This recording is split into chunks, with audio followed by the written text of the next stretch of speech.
All right, today we're diving into a really provocative take on the Iran-Israel conflict. It's a view that honestly challenges the story we all think we know. Our source makes a pretty startling claim that could completely change how you see this whole thing. Let's get right into it. And there it is. This is the big one, the central claim from our source, the idea that Arab nations are secretly paying America to attack Iran. I mean, that just flips the entire script. It suggests this whole other shadow war is going on, with alliances and betrayals we never even see. But why, right? Why would Arab countries ever fund an attack on another Muslim nation? Well, the source argues the answer isn't about today. It's about a bitter internal power struggle that has been simmering under the surface for centuries. So to really wrap our heads around this, we have to look way beyond the headlines. The argument here is that the real conflict isn't even Iran versus Israel. It's a fight within the Muslim world itself, a deep rivalry that has shaped the entire region for generations. According to our source, this isn't about religion as much as it is about pure power. It's a massive struggle for dominance between Shia-led Iran and the Sunni-led Arab world. This old sectarian divide creates this incredibly complex web of alliances, and in this version of the story, Israel becomes a key strategic piece on their high-stakes chessboard.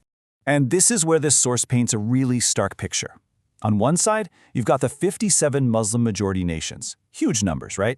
But the argument is they're fractured, pulled apart by all those internal divisions. And on the other side, a small but totally unified Israel, driven by a single determined purpose. And to really understand this idea of resolve in action, we need to jump back in time to 1976. And that brings us to an absolutely legendary story, Operation Entebbe. For our source, this isn't just some dusty old historical event. No, this is the ultimate example of Israeli ingenuity and just sheer unbreakable will. So picture this. An Air France flight gets hijacked. The hostages, many of them Israeli citizens, are taken thousands of miles away to a hostile country, Uganda. The hijackers then separate the Israeli and Jewish passengers from everyone else and issue their demands. For Israel, negotiating felt impossible. So they decided to do the unthinkable, a long-range, top-secret rescue mission. The plan was just pure audacity. I mean, can you imagine? The commandos flew in on a plane, painted to look exactly like the one used by Uganda's president. They even had a black Mercedes on board to complete the disguise.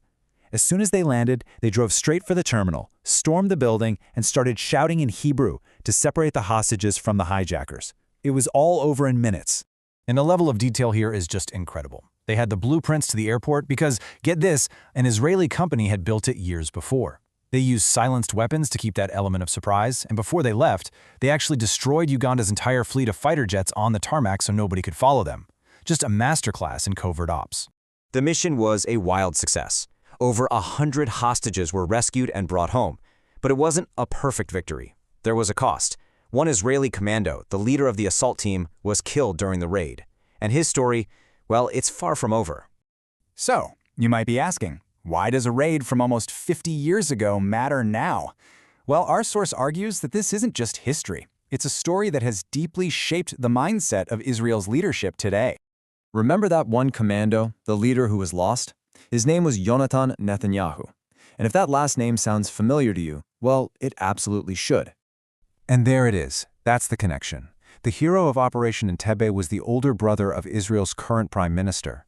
The source presents this as a core, foundational event that forged the strategic thinking and the resolve of the country's leadership today. It's an incredibly powerful personal link to a moment of both national triumph and tragedy. Okay, so you have this incredibly complex web of rivalries, history, and personal stories that define the entire region. So where does a rising global power like India fit into all this? That's the next big question the source tackles. The argument here is that India isn't really picking sides. It's playing a very delicate, very strategic balancing act. On the one hand, Iran provides critical oil and a vital pathway to Central Asia. On the other hand, Israel offers some of the most advanced defense technology in the world. For India, both of these relationships are just too important. So the real takeaway here, according to the source, is that India's foreign policy comes down to one simple thing: national interest. It's not about taking an ideological stand, it's about building practical partnerships that help the country. In a world of constantly shifting alliances, that's a very pragmatic, clear-eyed way to operate. And that leaves us with this final, really big question that gets right to the heart of how the world works. In geopolitics, are nations really driven by friendship and shared values, or is it all just about cold, hard necessity?